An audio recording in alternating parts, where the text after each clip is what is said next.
السلام عليكم ورحمة الله وبركاته. من أخوكم أبو معمر وضاح اليمن من جمهورية مصر العربية من القاهرة من مدينة بدر.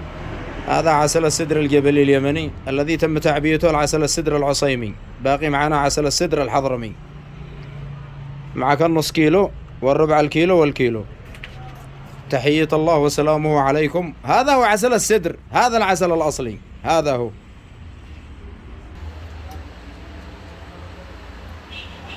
عبوات ربع كيلو، عبوات ربع كيلو. الفاضي من مصر، العسل من اليمن زي ما انتم شايفين. هذا من اليمن، جاي من اليمن، هذا كله من اليمن. هذا الربع الكيلو قلنا، وهذا النص الكيلو، وهذا الكيلو.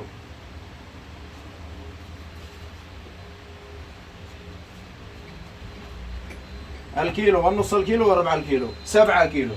الكيلو ب$120.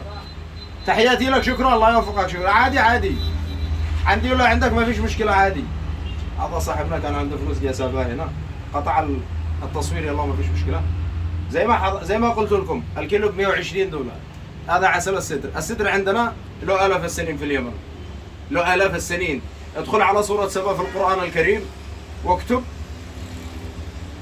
أو اقرأ وبتوصل لها عند الآية. وبدلنا جنتين، بعد أعوذ بالله من الشيطان الرجيم، بسم الله الرحمن الرحيم. وبدلنا جنتين بجنتين أفل وخمط وسدر قليل.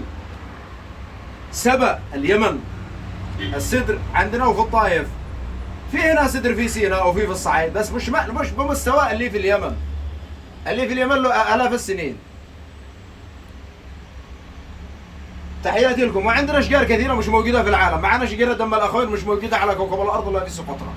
ومعنا اشجار اخرى وجبال وتضاريس في اليمن. لذلك النحله بتروح. انت عارف النحال، هذه رساله للنحالين، ان النحله بتنطلق اكثر من 15 كيلو، بتتبع رحيق الازهار. هذا لا فيه تغذيه ولا فيه سكر، لا تغذيه ولا سكر، طبيعي من رب العالمين، للمعده، للضعف الجنسي، للخمول، لهشاشة العظام، لحالات العقم، للصداع، لكل شيء، لصفار العيون والكبد. تحياتي لكم وكل عام وأنتم بألف خير.